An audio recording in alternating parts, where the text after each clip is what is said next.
The champagne flutes clinked around me like a chorus of tiny bells, each sound a reminder that I didn't belong here. Crystal chandeliers cast fractured rainbows across the marble floors of the Sinclair estate, and I stood in the corner of the grand ballroom, balancing a silver tray that weighed more than my entire paycheck. My feet ached in the too tight shoes the catering company had provided, and the black dress they'd given me was a size too small, cutting into my ribs with every breath. I was invisible here. That's what I told myself as I weaved through clusters of people who wore more money on their wrists than I'd see in a year. The air smelled of expensive perfume, aged scotch, and something else, power maybe. The kind that made the hairs on my neck stand up. More champagne. A woman with diamonds dripping from her ears snapped her fingers at me without even looking at my face. "Of course, ma'am." I forced a smile and refilled her glass, my hand steady despite the exhaustion pulling at my bones. I'd been on my feet for 6 hours, and the night was far from over. This was my 3rd catering gig this week. Between my day job at the diner and these evening events, I barely slept. But rent didn't pay itself, and my mother's medical bills kept piling up like autumn leaves. So I smiled, I served, and I disappeared into the background. Then I felt it, a shift in the air, like the temperature had dropped 10 degrees. The conversations around me didn't stop exactly, but they changed, became quieter, more careful.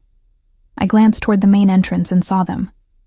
3 men in perfectly tailored black suits, moving through the crowd like sharks through water. People parted for them without being asked. But it was the man in the center who made my breath catch. He was tall enough that I had to tilt my head back to see his face properly. Dark hair, styled with a kind of casual precision that screamed money. His suit was black, expensive enough that I could tell from across the room, and it fit him like it had been sewn onto his body. But it wasn't the clothes that made my stomach twist. It was the way he moved, predatory, controlled, like he owned every inch of space he occupied, and the way everyone watched him, with fear barely disguised as respect. I looked away quickly, focusing on my tray. This wasn't my business. These weren't my people. I just needed to get through the next 2 hours, collect my pay, and go home. "Careful," another server whispered as she passed me. "That's Dante Moretti." The name meant nothing to me, but the warning in her voice did. I kept my head down, moving along the perimeter of the room, refilling glasses and collecting empty plates, but I could feel eyes on me, his eyes maybe, though I told myself I was being paranoid. Why would someone like that even notice someone like me? I was backing away from a group of laughing guests when it happened. My heel caught on the edge of an ornate rug. I stumbled, and the tray tilted. Time slowed as I watched a full glass of red wine arc through the air, tumbling end over end in a perfect spiral. It landed with a splash that seemed to echo in the sudden silence. All over the front of an impeccably white suit jacket, my heart stopped. I looked up, and up, and up, until I met eyes so dark they looked black in the chandelier light. Cold, assessing, dangerous. Dante Moretti stared down at me, red wine dripping from the lapel of what was probably a $5,000 suit. His expression didn't change, didn't flicker with anger or surprise. Just nothing. Which was somehow worse. "I'm so sorry," I stammered, grabbing napkins from my tray with shaking hands. "I'm so sorry. I didn't see. I wasn't looking." I reached toward him to blot the wine, and one of his companions, a man built like a brick wall, moved forward like he was going to intercept me. But Dante raised one hand, barely a gesture, and the man stopped instantly. "It's fine," Dante said, his voice low and smooth, with an edge that made my skin prickle. "No, it's not. I was babbling now, my face burning with humiliation. Everyone was watching. Everyone. "I'll pay for the cleaning. You'll what?" His eyebrow arched slightly. "Do you have any idea what this suit costs?" The question wasn't cruel exactly, just factual, which made it worse. "I'll work it off," I said desperately. Whatever it takes. I'm so sorry." He studied me for a long moment, and I felt like an insect under a microscope. Then his lips curved into something that wasn't quite a smile. "You work for Sinclair Catering?" "Yes, tonight." I'm contracted for tonight. I was still holding the napkins uselessly. Please, I need this job. I can't afford to lose it. Something flickered in those dark eyes. Interest? Amusement? I couldn't tell. What's your name? Emma. Emma Chen. The words tumbled out before I could think better of giving this man any information about myself. Well, he plucked the napkins from my trembling fingers and handed them to the brick wall man. You're right. You can't afford to lose your job, but you also can't afford to replace my suit. My chest tightened. This was it. He was going to have me fired, maybe even sue me. My mother's face flashed through my mind, pale, weak, hooked up to machines I was already struggling to pay for. However, he continued, and I held my breath. Accidents happen. I blinked. What? You heard me. He adjusted his cufflinks. Platinum, I noticed stupidly, and the wine-stained jacket didn't seem to bother him at all. Consider yourself fortunate that I'm in a generous mood tonight. Relief flooded through me so fast I felt dizzy. Thank you. Thank you so much. I really didn't mean, but perhaps. He interrupted, his voice dropping lower. You should watch where you're going. These events aren't playgrounds for clumsy little girls. The condescension in his tone hit me like cold water. Clumsy little girls. I'd spent the entire night being invisible, being dismissed, being treated like furniture by people who wouldn't last a day doing what I did. And this man, this stranger in his expensive suit, was looking at me like I was a child playing dress-up. Something in me snapped. I'm not clumsy, I said, my voice sharper than I'd intended. I've been on my feet for 6 hours serving people who don't even see me as human. Maybe if you and your friends didn't take up half the walkway, I wouldn't have had to navigate around you. The silence that fell was absolute. The brick wall man's hand moved inside his jacket. Another of Dante's companions stepped closer. But Dante himself, he just stared at me with an expression I couldn't read. Excuse me? His voice was dangerously soft. I should have stopped. Should have apologized again, backed down, remembered my place. But exhaustion and frustration and 3 years of being invisible had built up inside me like steam in a kettle. You're acting like I ruined your life over a wine stain, I continued, my hands clenched into fists. It's just a suit. You probably have 50 more at home. Meanwhile, I'm going to have to skip meals this week to make sure I don't lose this job because some spoiled... I caught myself, but too late. Some spoiled what? Dante took a step closer, and suddenly the room felt smaller. He smelled like sandalwood and something darker, dangerous. Please, finish your thought. My survival instincts were screaming at me to shut up, to run, to do anything but keep talking. But my mouth had disconnected from my brain. Some spoiled rich guy who's probably never worked a real day in his life is looking down on me like I'm nothing. The words hung in the air between us. One of his men muttered something in Italian that sounded like a prayer or a curse. But Dante's expression didn't change. He just studied me with those bottomless dark eyes, like he was trying to solve a puzzle. Then he smiled. It was a terrible smile, all teeth and no warmth. Spoiled, he repeated, tasting the word. That's refreshing. Most people are more careful with their words around me. Maybe most people don't have anything to lose, I shot back, even though my heart was hammering against my ribs. Oh, Emma Chen. He said my name like he was memorizing it. Everyone has something to lose. Before I could respond, a woman's voice cut through the tension like a knife. Dante, darling. A stunning blonde in a dress that probably cost more than my car glided toward us, her smile wide and predatory. She looped her arm through Dante's without seeming to notice or care about the wine stain. I've been looking everywhere for you, she purred. Then her eyes slid to me with the warmth of a snake.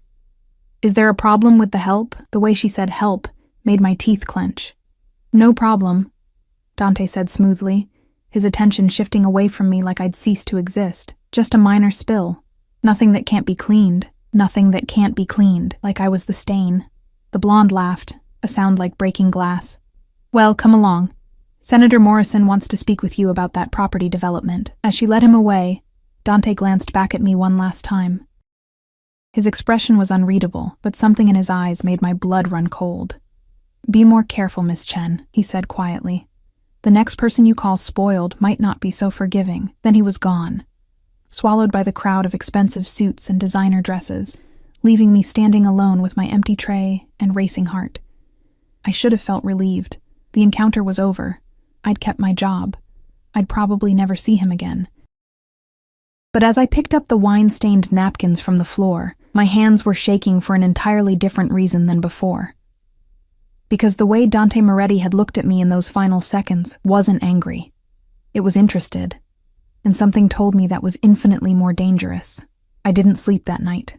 I kept replaying the encounter in my mind, cringing at every word I'd said. What had I been thinking, calling a man like that spoiled? A man who had the kind of presence that made rooms go quiet. The catering manager hadn't said anything about the incident, which should have been a relief, but instead, it just made me more anxious. By the time my alarm went off at 5:30 a.m., I'd convinced myself I was being paranoid. It was over. Done. I'd never see Dante Moretti again, and he'd already forgotten about the clumsy waitress who'd ruined his suit. I dragged myself through my morning shift at Rosie's Diner, pouring coffee and serving pancakes to the early crowd. My feet still ached from the night before, and my eyes felt like they'd been rubbed with sandpaper. But I smiled at the regulars, topped off mugs without being asked, and pretended everything was fine. It was almost 2 p.m. when my phone rang. Unknown number. I almost didn't answer. Probably a spam call about my car's extended warranty, but something made me swipe to accept. "Is this Emma Chen?" A woman's voice, professional and clipped. "Yes? Who's calling?" "This is Rebecca Sterling from Sterling & Associates Law Firm. I'm calling on behalf of our client, Mr. Dante Moretti." My blood turned to ice. What?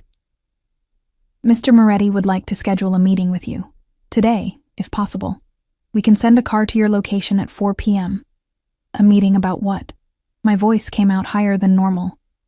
"Look, I already apologized for the suit.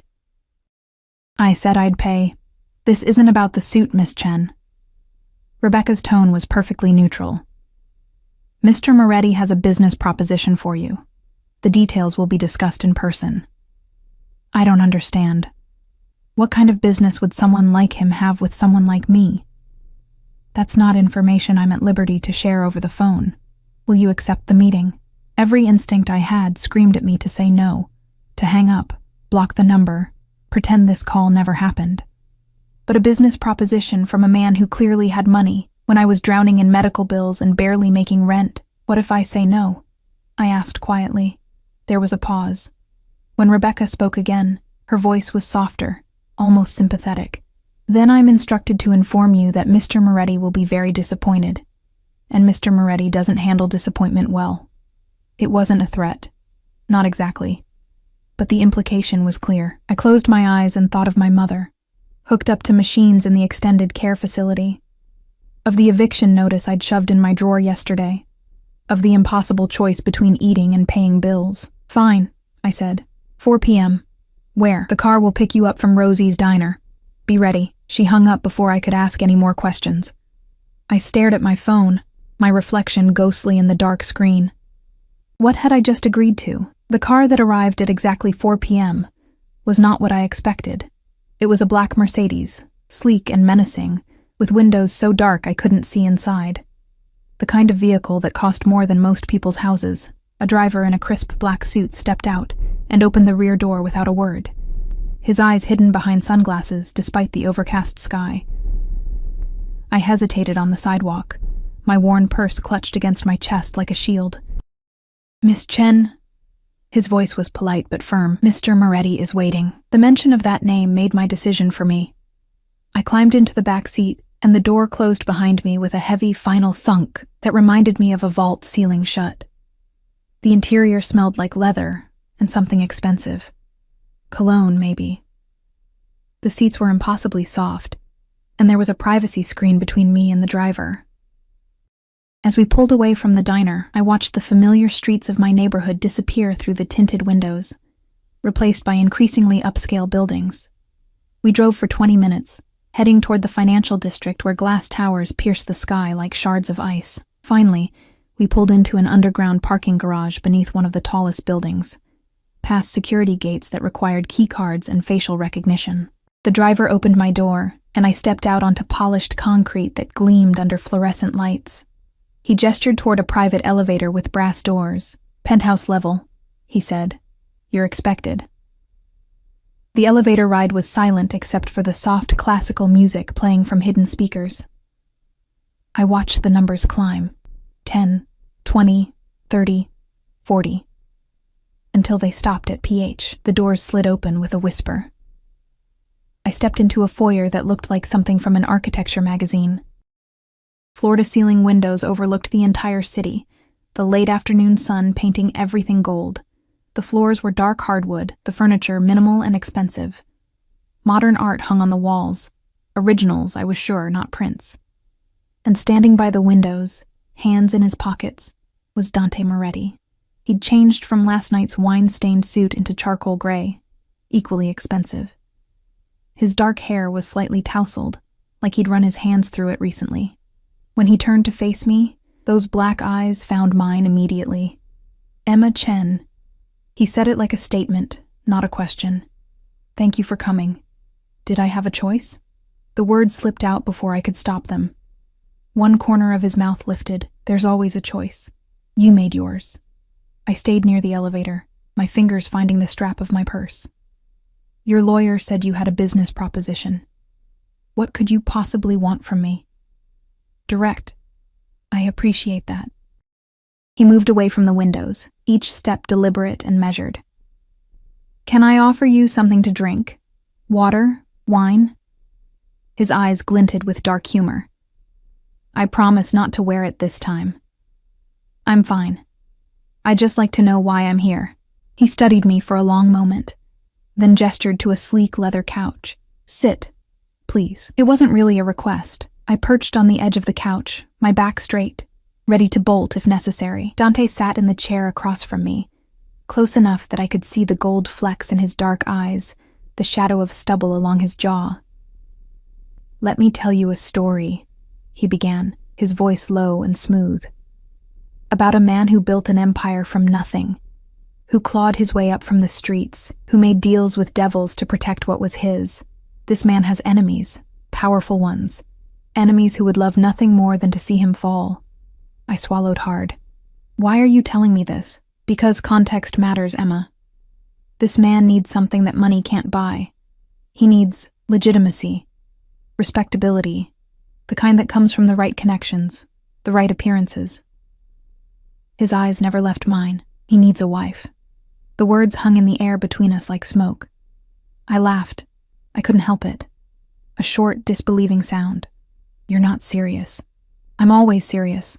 "Then you're insane." I started to stand. "I'm leaving." "Sit down." His voice didn't rise, but the command in it made me freeze. "I haven't finished. I don't need to hear more. I don't know what kind of joke this is."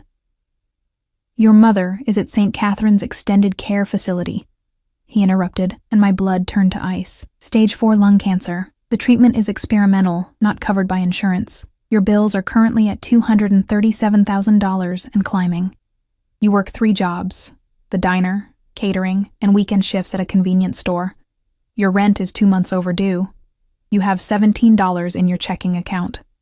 Horror crawled up my spine. "How do you—" "I make it my business to know things." He leaned forward, elbows on his knees, and the movement brought him closer. Too close. Especially when someone interesting crosses my path. "Interesting?" I choked out. "I spilled wine on you and called you spoiled." "That's not interesting, that's just stupid." "It's honest. Do you know how rare that is in my world? Everyone wants something, everyone has an angle. But you," he tilted his head, studying me like I was a painting in a museum. "You looked at me like I was just another entitled, rich asshole. No fear, no calculation, just anger. Is that what this is about? Your ego couldn't handle being called out?" "My ego is perfectly intact."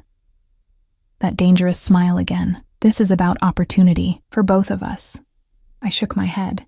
trying to process what was happening. You want me to marry you, a complete stranger, because I was rude to you at a party. I want you to marry me because I need a wife who appears genuine, who has a compelling story. The daughter of immigrants, working herself to death to save her mother. It's perfect. The press will eat it up. My associates will see it as me settling down, becoming more stable. And what do I get out of this insanity?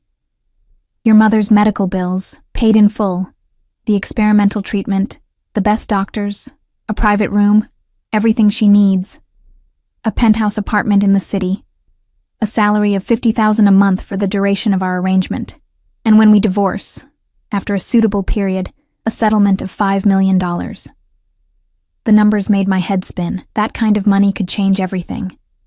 My mother could live. I could breathe. I could sleep without nightmares about eviction notices and debt collectors. This is insane, I whispered. This is business. Why me? You could have anyone. Someone from your world, someone who knows how to... That's exactly why not them. He stood, moving to a bar cart and pouring himself 2 fingers of amber liquid. Anyone from my world comes with baggage, expectations, family alliances I don't need. You're clean. Simple. And after last night, I know you won't bore me. I called you a thug last night, I said, the memory surfacing. When you walked away with that blonde, I heard myself say it to another server. He paused, glass halfway to his lips, then laughed. A real laugh, dark and rich. Did you? I didn't hear that part, though it's not inaccurate. So you are... I couldn't say it.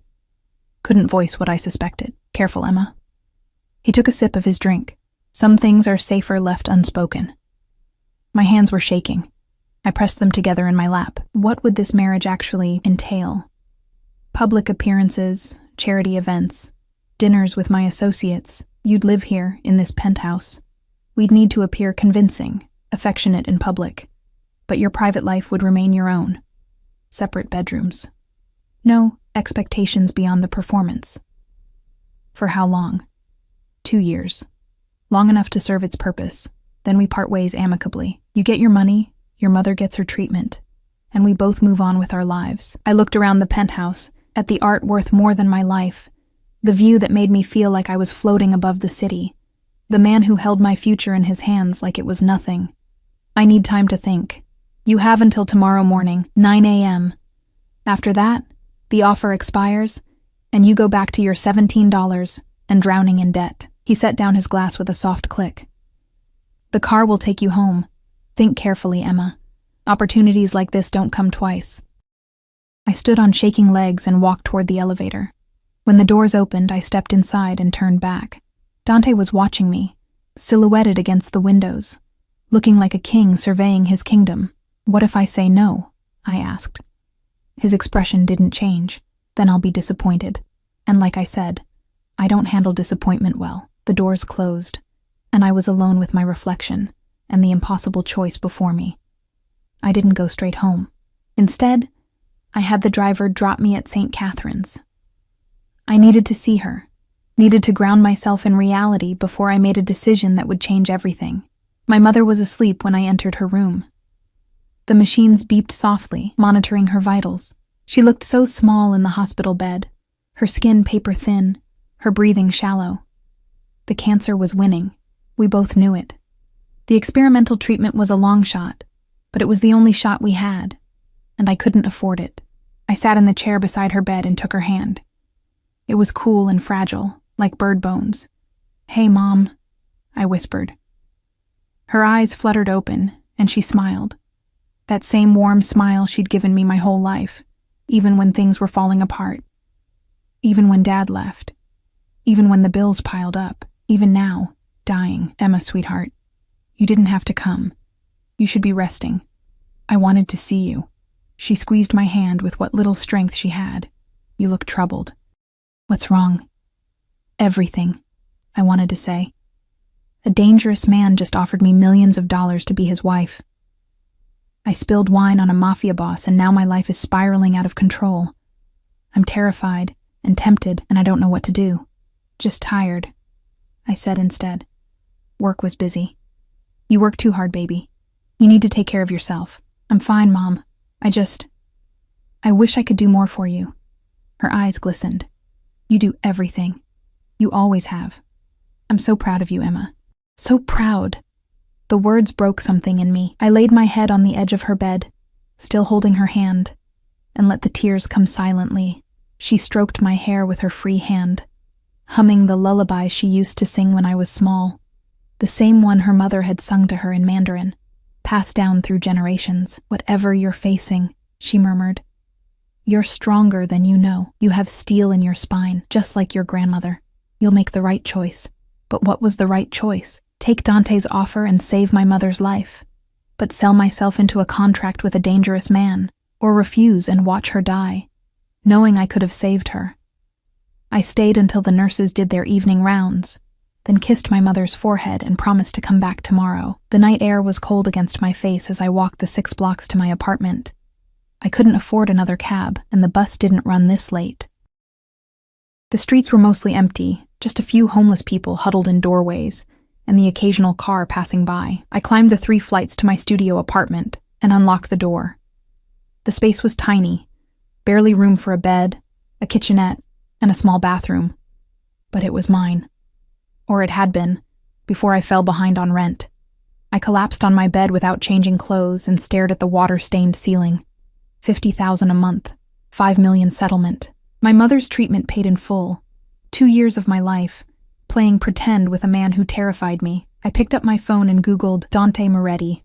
The results made my stomach drop. CEO of Moretti Enterprises, real estate mogul. Alleged ties to organized crime.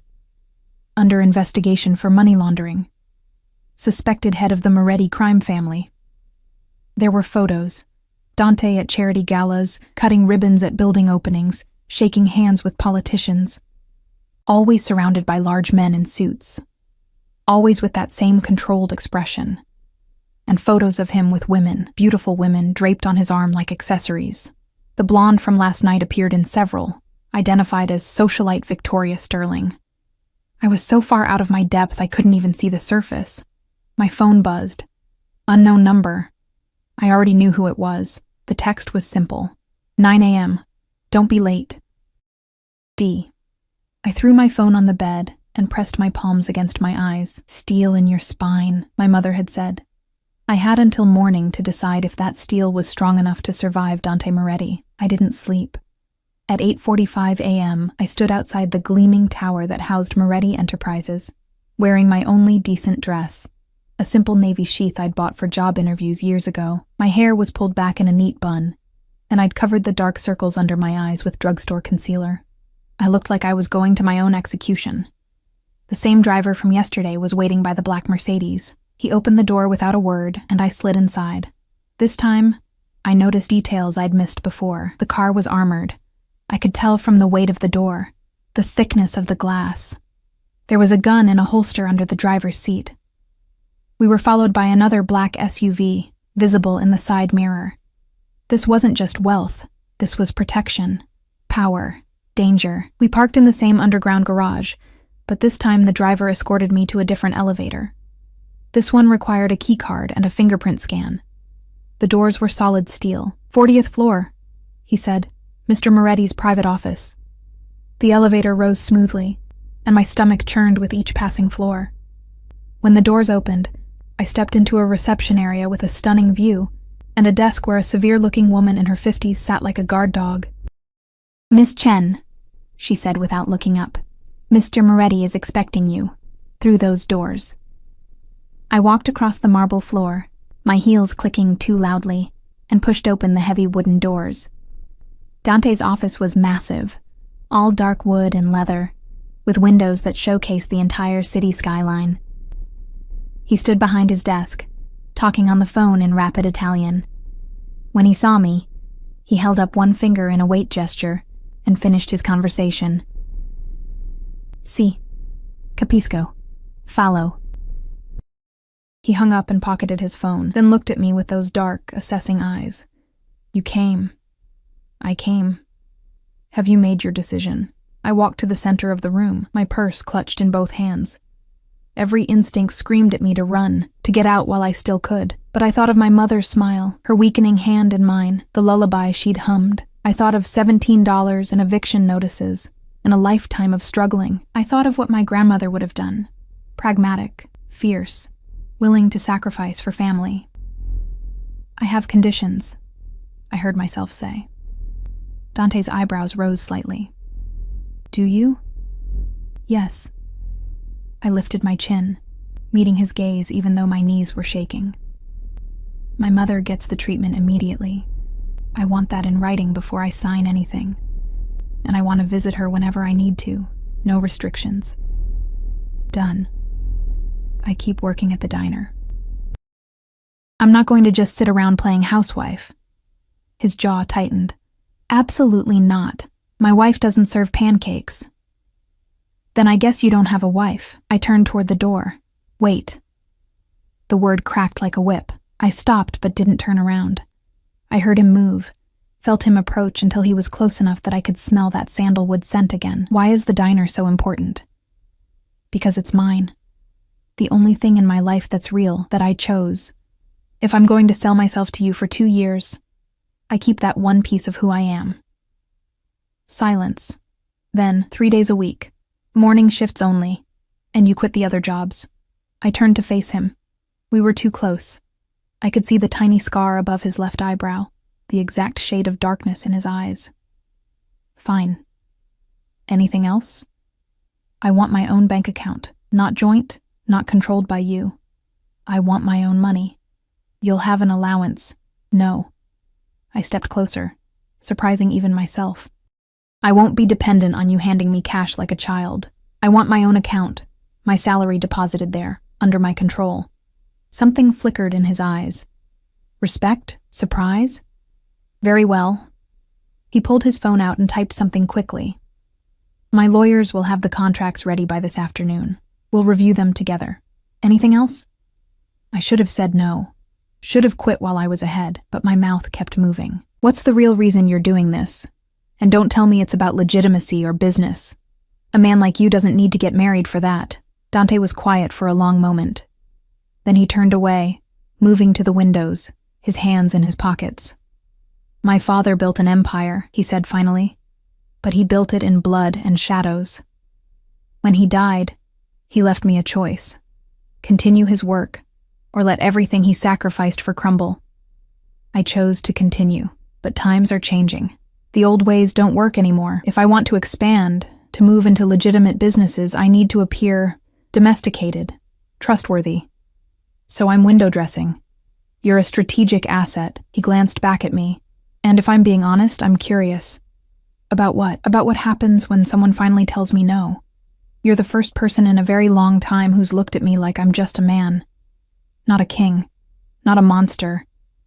Just a man she finds irritating. And the honesty in his voice surprised me. You are irritating, I said. He smiled. A real smile this time, not the dangerous one. Then we should get along perfectly. Do we have a deal, Emma Chen? I thought of my mother, of the life I could give her, of the future this money could buy. I thought of steel spines and impossible choices. Yes, I whispered. We have a deal. Dante crossed the room in 3 strides and extended his hand. Then welcome to the family, future Mrs. Moretti. I took his hand, and his fingers closed around mine, warm, strong, possessive. And I wondered what I'd just agreed to. What monster I'd just made a bargain with. And why, when he smiled at me, I felt something other than fear flutter in my chest. The contracts arrived at 3 p.m., delivered by 2 lawyers in matching gray suits who spread documents across Dante's conference table like they were laying out battle plans.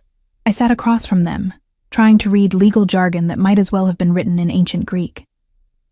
This section outlines the financial arrangements, one lawyer explained, pointing to a page dense with numbers. $50,000 per month, deposited on the first of each month into an account solely in your name. The initial deposit of $100,000 will be made today, as a signing bonus. $100,000, more money than I'd ever seen in my life. And here, the second lawyer flipped to another section. The medical provision, all expenses related to your mother's care, including the experimental treatment, specialists, medications, and facility fees, will be covered by Mr. Moretti's private medical fund. No caps, no limits. I looked up at Dante, who sat at the head of the table, watching me with that unreadable expression. "You're really doing this. I honor my agreements," he said simply. "What about after, when we divorce?" "The settlement. $5 million. Paid in full within 30 days of the divorce being finalized. Plus, you keep any assets acquired during the marriage in your name, including the apartment we'll set up for you." My head spun. This was really happening. "There's also this clause," the first lawyer said, his tone careful. "Regarding discretion. You agree not to discuss Mr. Moretti's business affairs with anyone during or after the marriage. Not family, not friends. What you see, what you hear, it stays private. What if I see something illegal?" The room went very quiet. Dante leaned forward, elbows on the table. "You won't. I keep my business and my personal life separate. But if you're asking whether you'll be expected to lie to the police or commit crimes, no. That's not what this is about. Then what is it about? Privacy. My world is dangerous, Emma. The less you know, the safer you are. Trust me on that." I didn't trust him. Not even a little bit. But I also didn't have much choice. Fine. What else? We went through page after page. The living arrangements. I'd move into the penthouse within the week. Public appearances. At least 2 per month. More during election seasons or major business events. Social media. I'd need to maintain accounts, post occasionally about our relationship, but a team would help manage it. "And this," the second lawyer said, sliding a separate document toward me. "The prenuptial agreement. In the event of divorce, you waive any claim to Mr. Moretti's existing assets or business holdings. You receive the agreed-upon settlement, nothing more." "I don't want his business," I said. "I just want what we agreed to. Sign here. And here. And here." My hand shook as I picked up the pen. This was it. The moment everything changed, I thought of my mother in that hospital bed. Thought of the eviction notice. Thought of drowning in debt for the rest of my life. I signed. Dante signed after me, his signature a bold slash across the page. Then he stood and extended his hand again. "Congratulations, fiancé. When's the wedding?" I asked, my voice hollow. 2 weeks. Small ceremony, immediate family only. Then a larger reception for business associates. 2 weeks? I can't plan a wedding in 2 weeks.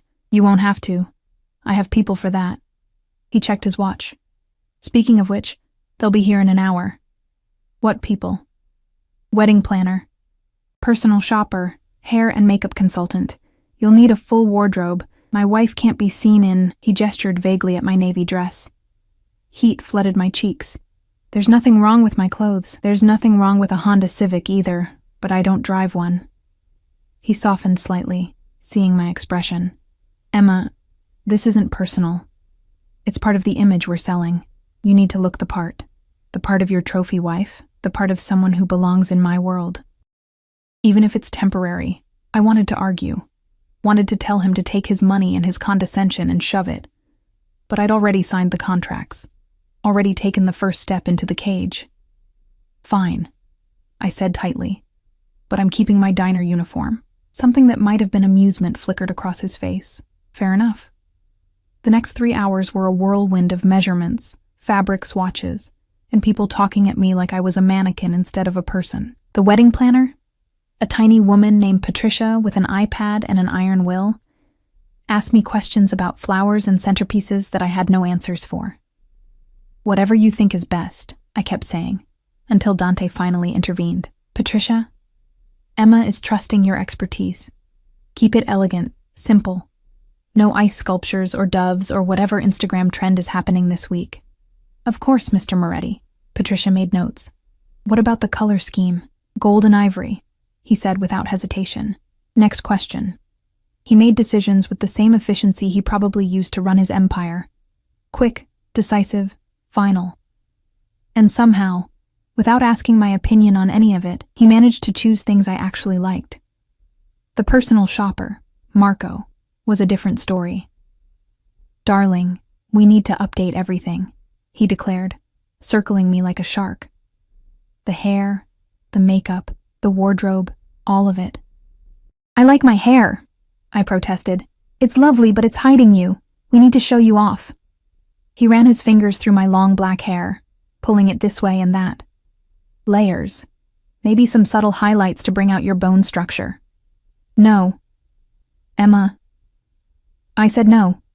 You can style it however you want for events, but you're not cutting it or dyeing it. Marco looked at Dante, clearly expecting backup. Instead, Dante shrugged. She said no. Move on. The surprise on Marco's face almost made me smile.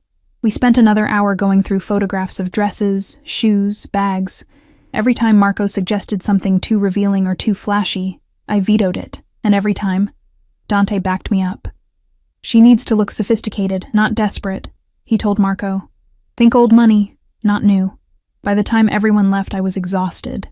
I slumped on Dante's office couch, my head spinning with details and decisions and the reality of what I'd committed to. Dante poured 2 glasses of wine and handed me one. You held your own today. Did I have a choice? There's always a choice. You could have let them steamroll you. Most women in your position would have. Most women in my position aren't being forced into a fake marriage with a crime boss. Alleged crime boss, he corrected with a slight smile. And you're not being forced. You agreed.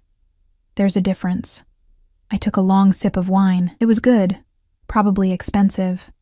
Everything in his world was expensive. When do I move in? Friday. That gives you 3 days to handle your current apartment. Say goodbye to your neighbors. Pack what you want to bring. What if I don't have anything worth bringing? Then we start fresh. He sat in the chair across from me, close enough that our knees almost touched. Emma, I know this is overwhelming, but I meant what I said.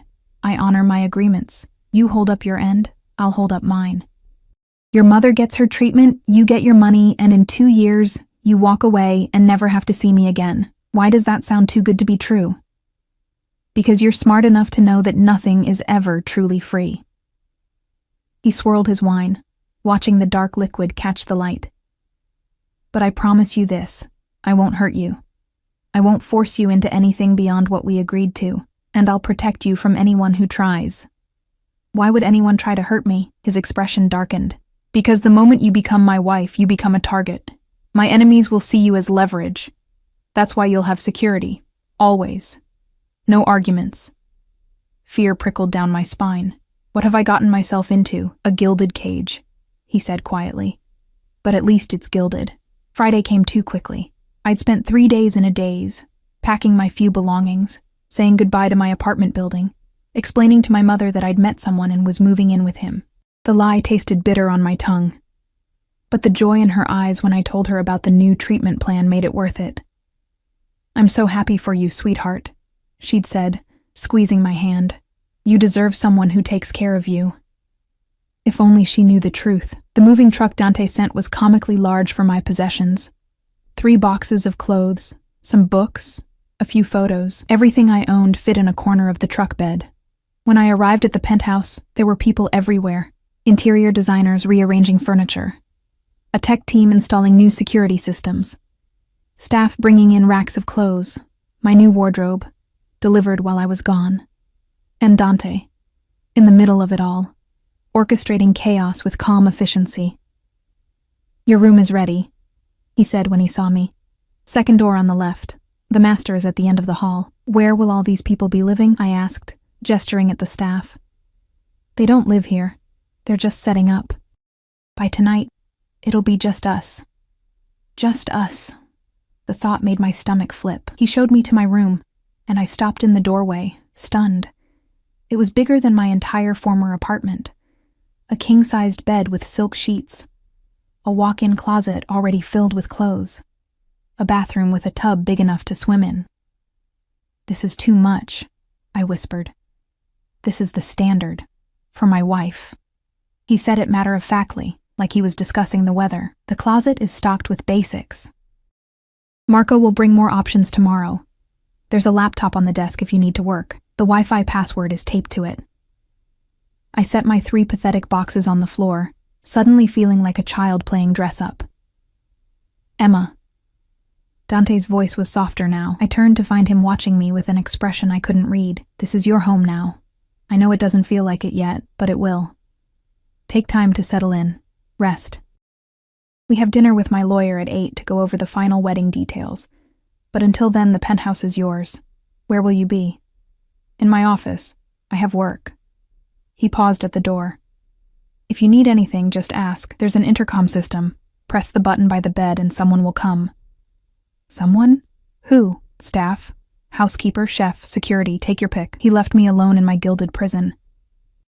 I unpacked slowly, hanging my cheap clothes next to designer pieces that cost more than I used to make in a month. I put my mother's photo on the nightstand. Arranged my books on the shelf, romance novels and thrillers, worn and dog-eared from multiple readings. Then I sat on the edge of the bed and let myself cry. Not because I regretted my choice, but because my old life was gone, packed into 3 boxes and swallowed by this new existence. I was Emma Chen, future wife of Dante Moretti. Trophy, asset, prisoner in silk and gold. A knock on the door made me wipe my eyes quickly. Yes? A woman in her 60s entered, wearing a simple black dress and a kind smile. Miss Chen? I'm Margaret, the housekeeper. Mr. Moretti asked me to check if you needed anything. I'm fine, thank you. I've prepared some tea in the kitchen, and there's lunch if you're hungry. She hesitated. It can be overwhelming, all of this, but it gets easier, you'll see. Have you worked for him long? 10 years. He's a good man, Miss Chen. Complicated, yes. Dangerous to his enemies, certainly, but good to those under his protection. She smiled. And now that includes you. After she left, I wandered to the kitchen and found the tea. Jasmine, my favorite. How did he know? Had he researched that too, along with my bank account and medical bills? I took the tea to the window and looked out over the city. Somewhere down there, my mother was receiving the first round of her new treatment, the experimental drugs that might save her life. Because of the deal I'd made, because I'd sold myself to a man I barely knew. Worth it. I whispered to my reflection, it's worth it. I repeated it until I almost believed it. Dinner with the lawyer was excruciating.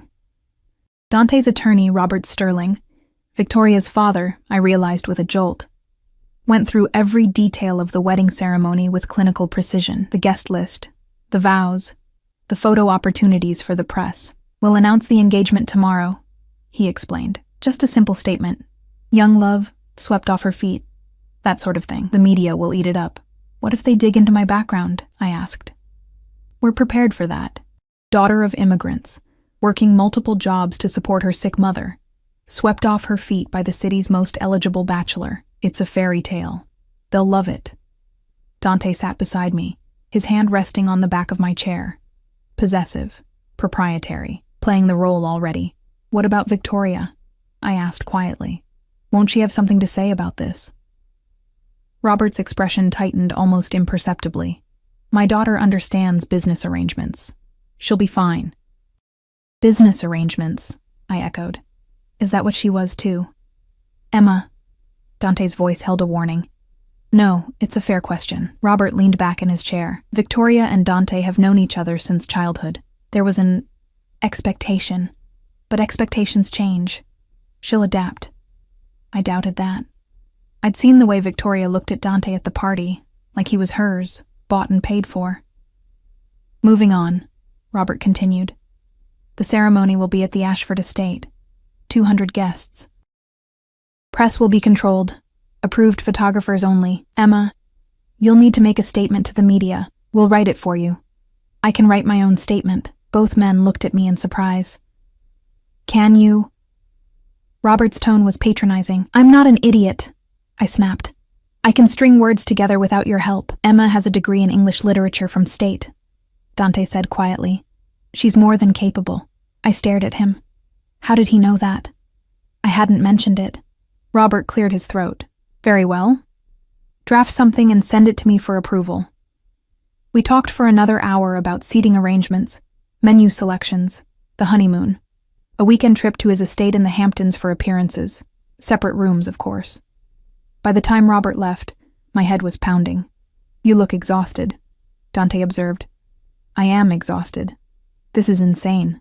All of it. Welcome to my world. He poured himself a scotch. Get used to it. This is just the beginning. How do you live like this? Every move calculated, every word measured. Practice. He took a sip, his eyes meeting mine over the rim of the glass. And necessity. In my position, one wrong move can get people killed. The casual way he said it made my blood run cold. I should go to bed, I said, standing. Emma. He caught my wrist as I passed, not hard, just enough to stop me. His hand was warm, his grip gentle despite the strength I could feel there. Thank you. For what? For not running. For going through with this. I know it's not easy. You're paying me $5 million. That makes a lot of things easier. Is that the only reason you're here? The money? I could have said yes. Should have said yes. But something in his eyes made me honest. No, I admitted quietly. It's mostly for my mother. The money is just a bonus. He released my wrist, his fingers trailing against my skin. Get some rest. Tomorrow we announce our engagement to the world. I retreated to my room and closed the door, leaning against it with my heart pounding. This was my life now, playing pretend with a dangerous man, lying to the world, becoming someone I wasn't. I changed into pajamas and climbed into bed, the silk sheets cool against my skin. Through the wall, I could hear Dante moving around in his room. The shower turning on, the quiet sounds of him getting ready for bed.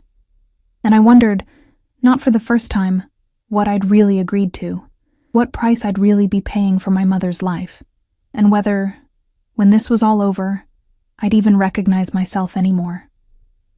The announcement went live at 10 a.m. I was at the diner, pouring coffee for the morning regulars, when my phone exploded with notifications. Text messages, social media alerts, missed calls from numbers I didn't recognize. I ducked into the kitchen and pulled up the news on my phone. The headline made my stomach drop. Moretti heir engaged to mystery woman. There was a photo, one I didn't even remember being taken. Dante and me leaving his building yesterday, his hand at the small of my back, both of us looking like we belonged together. Like we were actually in love. The article was worse. Dante Moretti, CEO of Moretti Enterprises and one of the city's most eligible bachelors, announced his engagement today to Emma Chen, 26. According to sources close to the couple, Moretti was swept off his feet by the hardworking daughter of Chinese immigrants. Chen, who works multiple jobs to support her ailing mother, met Moretti at a charity event last week. The whirlwind romance has culminated in an engagement that friends describe as meant to be. Whirlwind romance. Meant to be. I wanted to laugh or scream or both. Emma! My boss, Rosie, appeared in the doorway, her phone in hand and her eyes wide. Is this true? You're engaged to Dante Moretti? Yes, it happened fast. Fast? Honey, you didn't say a word. When did you even meet him?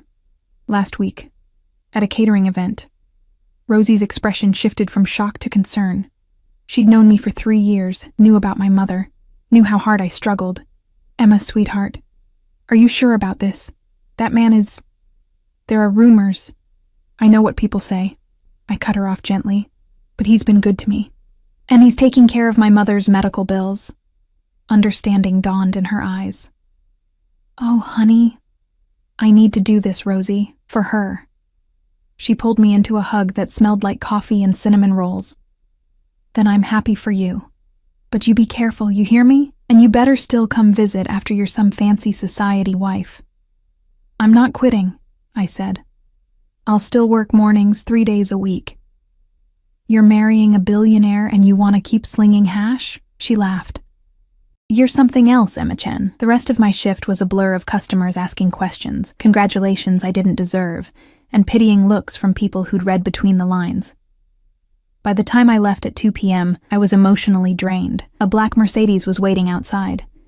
Not Dante's usual driver, but a younger man with sharp eyes and a holstered gun visible under his jacket. Mrs. Moretti, I mean Miss Chen, he corrected himself. I'm Marcus. Mr. Moretti sent me to take you home. I can take the bus. Mr. Moretti was very clear. You don't take the bus anymore. His tone was respectful but firm. Please, miss. My job depends on getting you home safely. I climbed into the car, feeling the weight of my new reality settle over me like a shroud.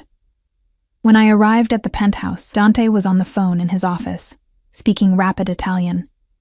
He gestured for me to wait, wrapping up his conversation with curt efficiency. "How was work?" he asked when he hung up. "Surreal." "Everyone knows." That was the point. He moved around his desk and I noticed he looked tired. There were shadows under his eyes, tension in his jaw. The response has been interesting. Meaning? Meaning my associates are surprised. The media is eating it up. And Victoria is furious. "I could have told you that would happen. She'll adjust." He said it with the confidence of someone used to people adjusting to his will. "We have our first public appearance tonight. Dinner at Marcello's. It's a restaurant I own. The press will be there, so we need to sell this." "Sell what exactly?" "That we're in love. That you're not just some arrangement." He stepped closer and my breath caught. "That when I look at you, I see my future wife, not a business transaction. And how do we do that? By touching. Often. Small gestures. My hand on your back, your hand on my arm. Eye contact. Smiling like you enjoy my company." His lips quirked. "I know that last one will require acting. You're hilarious. I have my moments." He reached up and tucked a strand of hair behind my ear, the gesture intimate and possessive, like that. Natural, affectionate. "Can you do that?" My skin tingled where he'd touched me. "I can try." "Good. Wear the black dress. The one Marco brought yesterday. Hair down. The emerald necklace is in your jewelry box." "I have a jewelry box? You do now." Marcello's was exactly the kind of restaurant I'd imagined. Dim lighting, white tablecloths, prices that weren't listed on the menu because if you had to ask, you couldn't afford it. We were seated at a private table near the window, visible but separated from the other diners by a tasteful screen. Dante had been right about the press. Cameras flashed as we entered, photographers shouting questions that Dante ignored with practiced ease. His hand never left the small of my back, warm and steady through the thin fabric of my dress. "Smile," he murmured against my ear as we sat. "You're supposed to be happy." I forced my lips to curve, hoping it looked genuine. The meal was an exercise in performance art. Dante ordered for both of us in flawless Italian, his hand finding mine on the table, thumb stroking across my knuckles. When the wine arrived, he insisted on pouring mine himself. His eyes locked on my face like I was the only person in the room. "You're good at this," I said quietly. "At what?" "Pretending." Something flickered in his expression. "Who says I'm pretending?" Before I could respond, a commotion near the entrance made us both look up. Victoria Sterling swept into the restaurant like an avenging angel in designer heels, her father trailing behind her looking apologetic and furious in equal measure. "Dante," she said, her voice carrying across the room. "We need to talk." Every eye in the restaurant turned toward us. Dante's jaw tightened, but his voice remained calm. "Victoria, this isn't the time, isn't it?" She stopped at our table, her blue eyes blazing. "You're really going through with this farce? Marrying some nobody? Watch your tone," Dante said softly. But there was steel underneath. He stood, positioning himself slightly between Victoria and me. "Emma is my fiancée. You will treat her with respect." "Respect?" Victoria laughed, the sound brittle. "She's a waitress you're using to clean up your image. Everyone knows it." I should have stayed quiet, should have let Dante handle it, but the same anger that had made me call him spoiled surged up again. "If I'm such a nobody," I said, standing to face her, "why are you so threatened?" Her perfectly made-up face flushed. "I'm not threatened by you." Could have fooled me. I kept my voice level, channeling every ounce of dignity I had. But then again, I'm just a waitress. What do I know? Victoria's hand twitched like she wanted to slap me. Dante moved faster, catching her wrist mid-swing. "Enough." His voice was quiet but absolute. "Robert, take your daughter home. Now." "Victoria, please." Robert Sterling stepped forward, his face pale. "This isn't—" "Don't you dare!" Victoria hissed at me, jerking her arm from Dante's grip. "Don't you dare think this is real. He's using you. And when he's done, you'll be right back in your diner, and I'll still be here." She stormed out, her father rushing after her with mumbled apologies. The restaurant was silent. Every phone in the place was probably filming. This would be all over social media in minutes. Dante's hand found mine, squeezing gently. "Sit," he said quietly. "Don't let her see she got to you." I sat, my legs shaking. He sat beside me instead of across, angling his body toward mine, creating a bubble of intimacy despite the dozens of watching eyes. "I'm sorry," he said, low enough that only I could hear. "I should have anticipated that. She's in love with you. She's in love with the idea of me, of what our families expected." He signaled the waiter, who appeared instantly. "We're ready for the check. But we haven't eaten. We're leaving, now." His tone brooked no argument. In the car, the privacy screen up, Dante's composure finally cracked. He ran a hand through his hair, exhaling sharply. "That was a disaster.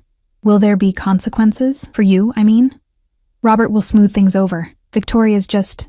She doesn't handle change well. She called me a nobody. You're not." He turned to face me in the dim interior. "You held your own tonight. Most people fold when Victoria goes on the attack. I've dealt with worse than rich girls having tantrums." "I don't doubt it." His eyes searched my face. "Are you okay?" The question surprised me. Why wouldn't I be? Because this is harder than it should be. The scrutiny, the attacks. I brought you into this, into my mess. I knew what I was signing up for. Did you? He reached up, and I thought he was going to touch my face, but he stopped just short, his hand hovering in the space between us. I'm not sure I did. The moment stretched, charged with something I couldn't name. Then his phone buzzed, and the spell broke. He checked the message and cursed under his breath. "I need to handle something. Marcus will take you home. What about you?" "I have a meeting. Don't wait up." He was already typing a response, his attention shifting to business. The vulnerable man from seconds ago disappeared behind the CEO mask. When we arrived at the penthouse, he didn't get out. Just caught my hand before I could leave. "Emma?" He waited until I looked at him. "What Victoria said about me using you. Isn't that exactly what you're doing?" His thumb brushed across my knuckles, maybe at first. "But you're not what I expected." "What did you expect?" "Someone easier, softer, more pliable." A slight smile. "You're none of those things. Sorry to disappoint. You haven't." He released my hand. "Get some rest. Tomorrow we have dress fittings." I climbed out of the car and watched it pull away, my hand still tingling where he'd touched it. Upstairs, the penthouse felt too big, too quiet. Margaret had left dinner in the kitchen, some pasta dish that probably had a fancy Italian name I couldn't pronounce. I ate mechanically, staring at my phone as the internet dissected my encounter with Victoria. Moretti engagement was trending. People were taking sides, some defending me as the real woman who'd captured Dante's heart, others calling me a gold digger who'd trapped him. Victoria's fans were vicious, but so were Dante's. I turned off my phone and went to bed, but sleep wouldn't come. Instead, I lay in the dark, listening to Dante return hours later, his footsteps in the hallway, the sound of his door closing, the shower running, and I wondered what kind of meeting required him to shower afterward. Wondered what kind of man I'd really agreed to marry. Wondered if I was in over my head or exactly where I needed to be. The next 2 weeks were a blur of fittings, appointments, and carefully staged public appearances. Dante and I fell into a routine. Breakfast together before he left for the office, dinners when his schedule allowed, careful performances whenever cameras were present. And somewhere in the performance, something started to shift. He remembered that I took my coffee black with 1 sugar. Started buying jasmine tea in bulk because I mentioned liking it. Noticed when I was tired and sent me to bed early instead of dragging me to another event. Small things. Insignificant, probably, but they added up. One night, a week before the wedding, I found him in his study at 2 a.m., papers spread across his desk, a glass of scotch in hand.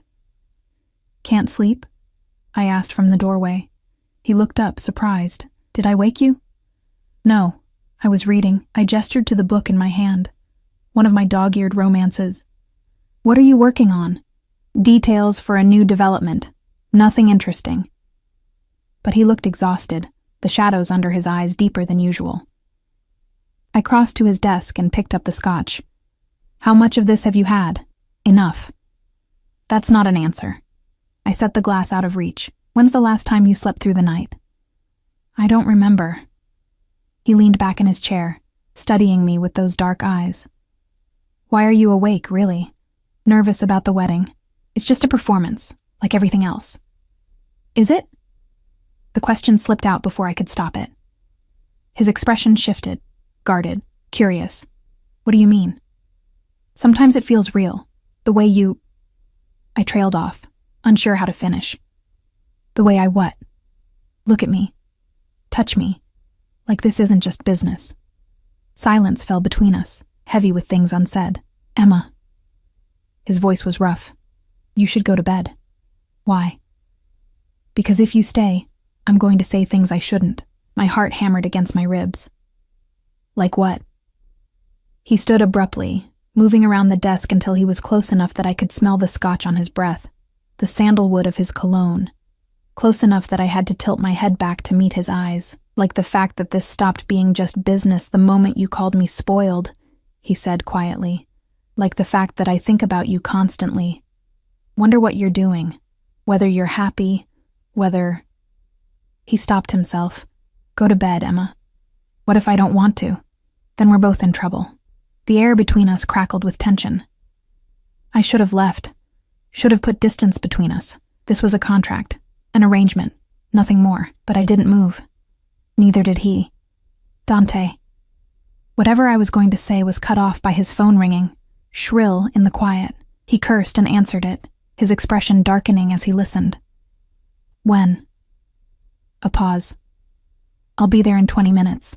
He hung up and looked at me, regret clear in his eyes. I have to go. At 2 a.m.? Business doesn't keep regular hours. He grabbed his jacket. I'll have security stay at the penthouse tonight. Don't leave without Marcus. Is everything okay? It will be.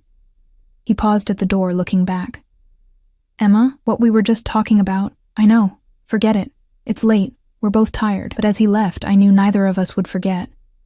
And I knew that somewhere between the contract signing and now, this had become more than just a business arrangement. At least for me. I wasn't sure what that meant, or what I was going to do about it. Bloco 5. Final. The wedding day arrived wrapped in golden sunshine and my growing dread. I stood in the bridal suite at the Ashford estate, staring at my reflection in the full-length mirror. The dress was stunning, ivory silk that flowed like water, delicate lace sleeves, a train that pooled behind me like spilled moonlight. My hair was arranged in soft waves, pinned with vintage pearl clips. The emerald necklace Dante had given me glinted at my throat. I looked like a bride. I felt like a fraud.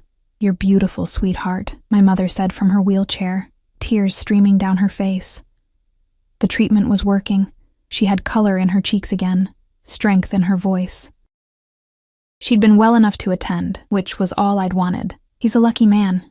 If only she knew the truth. Thanks, Mom. I knelt beside her carefully, mindful of the dress. How are you feeling? Like I'm watching my daughter marry a good man. She cupped my face with trembling hands. I know you did this for me, Emma. The medical bills, the treatment. I'm not stupid. My heart stopped. Mom. But I also see the way he looks at you. She smiled through her tears. Like you're the only person in the room. That's not fake, baby. That's real. Before I could respond, there was a knock. Patricia entered, her iPad clutched like a lifeline. 5 minutes, Emma. Are you ready? No. Yes. My mother was wheeled out to take her place, leaving me alone with my reflection and my racing thoughts. In the past 2 weeks, Dante and I had circled each other like wary cats, close enough to feel the heat, careful not to touch. After that night in his study, he'd pulled back, become professional again, but I'd catch him watching me when he thought I wasn't looking, and the intensity in his gaze made my breath catch. This was supposed to be simple, a contract. 2 years of performance, then freedom. But nothing about Dante Moretti was simple. The music changed. My cue. I took a breath, lifted my chin, and stepped into the hallway where my escort waited. Robert Sterling, of all people, offered his arm with a tight smile. Victoria sends her regrets, he said quietly as we walked. She's indisposed. I bet she is. For what it's worth, Emma, I think you're good for him. Dante's been different these past weeks. Lighter, somehow. I didn't know what to say to that, so I said nothing. The double doors opened, and 200 faces turned toward me. But I only saw one. Dante stood at the altar in a charcoal suit, his dark hair perfect, his expression unreadable, but when our eyes met, something shifted. His mask cracked just for a second, and what I saw underneath made my knees weak. Hunger, possessiveness, and something that looked terrifyingly like real emotion. I walked down the aisle on autopilot, hyper-aware of the cameras, the whispers, the weight of so many watching eyes. When I reached the altar, Robert placed my hand in Dante's. His fingers closed around mine, warm, steady, real. "You look beautiful," he murmured, low enough that only I could hear. "You clean up okay yourself." That dangerous smile flickered across his face. The ceremony was a blur. I recited vows I'd memorized but didn't mean. Promises of love and devotion and forever. Dante's voice was steady, his responses perfectly delivered. The performance was flawless. Until the moment the officiant said, "You may kiss the bride." Dante's hand came up to cup my face, his thumb brushing my cheekbone. "Last chance to run," he whispered. "Too late now." "Yes," he agreed. "It is." Then he kissed me. It was supposed to be simple. A brief press of lips for the cameras, but the moment his mouth touched mine, something ignited. His other hand found my waist, pulling me closer. My fingers curled into his jacket. The kiss deepened, became something real and raw, and entirely inappropriate for a church. When we finally broke apart, both breathing hard, the crowd erupted in applause, but all I could see was the look in Dante's eyes. No mask, no performance, just pure, unfiltered want. "Mrs. Moretti," he said, and the name sounded like a promise and a threat, all at once. The reception was held in the estate's grand ballroom, all crystal and gold, hundreds of guests in designer clothes, champagne flowing like water. Dante and I moved through the crowd like we'd been doing this our whole lives, his hand never leaving the small of my back, my smile never faltering. We danced for the cameras, his arms around me, his breath warm against my ear. "You're doing well," he said. "So are you." "Oscar-worthy performance. Is that what you think this is?" I looked up at him, searching his face. "Isn't it?" Before he could answer, a commotion near the entrance drew everyone's attention. The music stopped. Conversations died. A man entered. Tall, silver-haired, in an expensive suit that screamed old money, but it was the menace that rolled off him in waves that made my skin crawl. He was flanked by 4 men who looked like they ate nails for breakfast. Dante's entire body went rigid, his hand on my waist tightened almost painfully. "Marco Santini," he said quietly, and I heard the barely controlled rage in his voice. "Who?" "My father's old partner, my enemy." He released me, stepping forward. "Stay here," but I grabbed his arm. "Dante?" "Emma," he looked at me, and his eyes were cold, empty. The man I'd started to know vanished, replaced by someone dangerous. "Stay. Here." He crossed the ballroom, his men materializing from the shadows to flank him. The 2 groups met in the center of the dance floor like armies facing off. "Moretti," Santini said, his voice carrying through the silent room. "Congratulations on your wedding. I wasn't invited, but I came anyway." "You're not welcome here." Dante's voice was flat, controlled. "No? But we have so much to discuss, like the territory dispute on the waterfront, or the shipment that went missing last week, or..." His eyes found me, and his smile was predatory. "Your beautiful new bride." Ice flooded my veins. "Touch her and I'll kill you," Dante said simply. Santini laughed. "Such passion. But you see, Dante, marriage makes you weak, gives you something to lose, something I can take away." Everything happened at once. Santini's men moved. So did Dante's. Guests screamed, scrambling for the exits. I heard the unmistakable sound of guns being drawn. Then Dante was there, grabbing my hand, pulling me toward a side exit. Run! We burst through doors, down a corridor, his security surrounding us. Behind us, shouts, gunfire, chaos. What's happening? I gasped. He came to send a message, that I'm vulnerable now, that he can get to me through you. We reached a secure room, reinforced walls, no windows. Dante shoved me inside, his men taking positions outside. Lock the door, he ordered. Don't open it for anyone but me.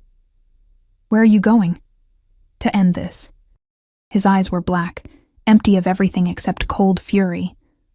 Stay here, Emma, I mean it. He turned to leave, but I caught his jacket. Dante, wait. I can't. He pulled away. If I don't handle this now, they'll never stop coming. Never stop trying to use you against me, then let them. It's not worth dying over. Something flickered in his expression. You're wrong. You are worth dying over. Before I could process that, he was gone. I locked the door with shaking hands and sank to the floor in my wedding dress, listening to muffled shouts and the distant crack of gunfire. This was my life now. Violence and danger, and a husband who'd just admitted I was worth dying for. A husband I'd started to care about more than I should. Minutes felt like hours. I counted my heartbeats, my breaths, anything to keep from losing my mind. Finally, there was a knock. Emma. Dante's voice, rough and tired. It's me. Open up. I scrambled to unlock the door. He stood there, his suit jacket gone, his white shirt splattered with blood, but he was standing, alive. Are you hurt? I grabbed his arms, searching for wounds. Not my blood. He stepped inside, closing the door. It's over. Santini's men are gone. He won't be a problem anymore. What does that mean? It means I handled it. His voice was flat, empty. I stared at this man I'd married, this stranger with blood on his shirt and death in his eyes, and I should have been terrified, should have run screaming. Instead, I reached up and touched his face. He flinched like I'd burned him. Emma, don't what? Don't touch you? Don't care that you almost got killed? My voice broke. Don't fall for you? The words hung between us like a confession. His hands came up to grip my wrists, but he didn't push me away. You can't. It's not real. Isn't it? I stepped closer. When did it stop being fake, Dante? When you started remembering how I take my coffee? When you looked at me during the ceremony like I was the only person in the world? When you said I was worth dying for? I shouldn't have said that, but you did. I pulled one hand free and placed it over his heart. It was racing. Tell me this is still just business. Tell me you don't feel anything and I'll believe you. He stared at me for a long moment, war raging behind his eyes. Then he broke. His mouth crashed into mine, hungry and desperate and real. His hands cupped my face, then slid into my hair, destroying the careful arrangement. I grabbed his shirt, pulling him closer, tasting scotch and danger and something indefinably him. We stumbled backward until I hit the wall, his body pressing against mine, one hand braced beside my head. The kiss was nothing like the one at the altar. This was raw, honest, everything we'd been holding back. This is a mistake, he breathed against my lips, probably. You should run from me, from this life. Too late. I kissed him again. I already signed the contract. He pulled back just enough to look at me, his eyes searching mine. Emma, if we do this, if we make this real, there's no going back. My world is dangerous. My enemies won't care that you're innocent. They'll use you against me. They already tried tonight, and it will happen again. Can you live with that? I thought about my mother, safe and healing because of him. Thought about the past weeks, watching him be ruthless in business but gentle with me. Thought about the man behind the mask, the one who remembered my coffee order and bought jasmine tea. Can you live with letting me go? I countered. Something cracked in his expression, the last of his control shattering. No. God help me. No. Then stop trying to push me away. He kissed me again, softer this time, and it felt like a promise, like choosing each other despite everything screaming at us not to. When we finally broke apart, both breathing hard, he rested his forehead against mine. This changes everything, he said quietly. I know. 2 years won't be enough. My heart stuttered. What? I don't want a temporary wife, Emma. I want... He stopped, seeming to struggle with the words. I really want you. No contract, no timeline. Just... us. You barely know me. I know enough. I know you're stubborn and brave and you fight back when anyone else would cower. I know you work yourself to exhaustion for people you love. I know you see me, the real me, and you're not afraid. His thumb brushed my cheek. I know that somewhere between hating me and tolerating me, you started to care. And I know I've been falling for you since the moment you called me spoiled. Tears burned behind my eyes. This is insane. Most good things are. He pulled back slightly. But I need you to understand what you're agreeing to.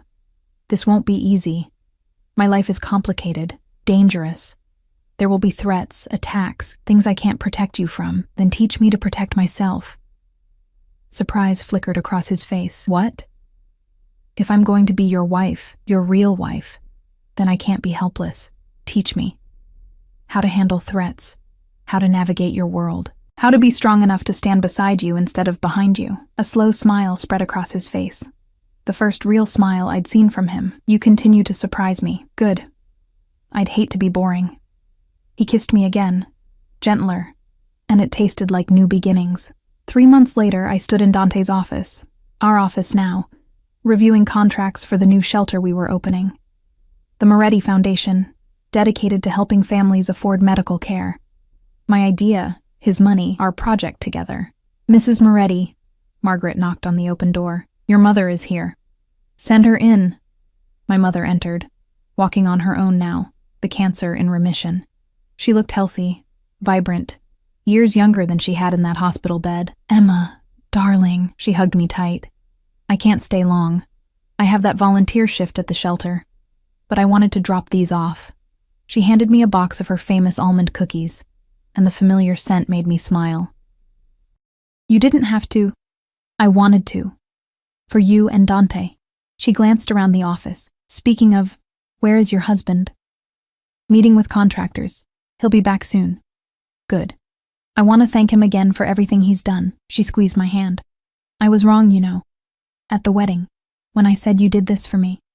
Mom. You did at first, but somewhere along the way, it became real. I can see it in your eyes when you look at him. And the way he looks at you, she smiled. Like you hung the moon. Heat crept up my neck. It's complicated. Love usually is. She kissed my cheek. I'm proud of you, sweetheart.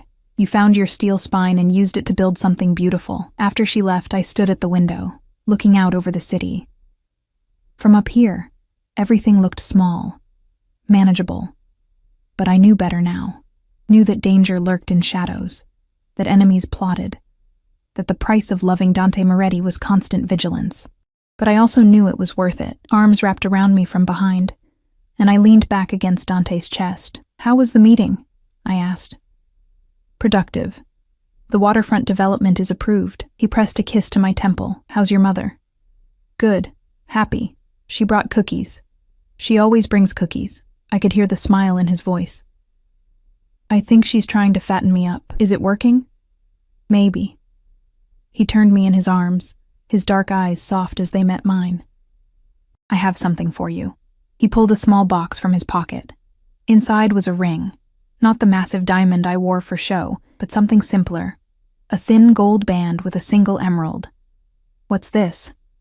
The engagement ring I would have given you if we'd done this the right way. If I'd courted you properly, earned your trust, asked you to marry me because we loved each other. Not because of a contract. Tears blurred my vision. Dante, I know we can't redo the past. Can't change how this started, but I want you to have this anyway, as a promise that every day going forward, I choose you. Not because of a contract or an arrangement, but because I love you. The words hit me like a physical force. He'd never said them before, not like this. I love you too, I whispered. You infuriating, dangerous, impossible man. He slid the ring onto my finger, next to the wedding band. Still think I'm spoiled? Absolutely. I stood on my toes to kiss him, and you still think I'm stubborn, without question. He kissed me back, deep and slow. But you're my stubborn waitress who calls me a thug. And you're my spoiled mafia boss who swept me off my feet. We stood there, wrapped in each other, the city sprawling below us. Two people who'd started as strangers, bound by a contract, who'd found something real in the performance. I thought about the terrified girl who'd spilled wine on a dangerous man's suit, who'd agreed to marry him to save her mother, who'd been so sure she could keep her heart locked away. That girl was gone. In her place stood a woman who'd learned to be strong, to fight, to love despite the danger, a woman who'd found her home in the arms of a man everyone warned her away from. No regrets? Dante asked quietly. I looked at the ring on my finger, at the man who'd given it to me, at the life we were building together. Not a single one. He kissed me again, and through the window I could see our reflection. Two people intertwined, inseparable, real. The contract that brought us together was long forgotten, replaced by something infinitely more binding. Love, choice, forever. And if that made me foolish, then I'd happily be a fool for the rest of my life. Because some cages, I'd learned, were worth staying in. Especially when they were gilded with love, built on trust, and opened from the inside. This was my life now. My choice, my love, and I wouldn't change a single thing.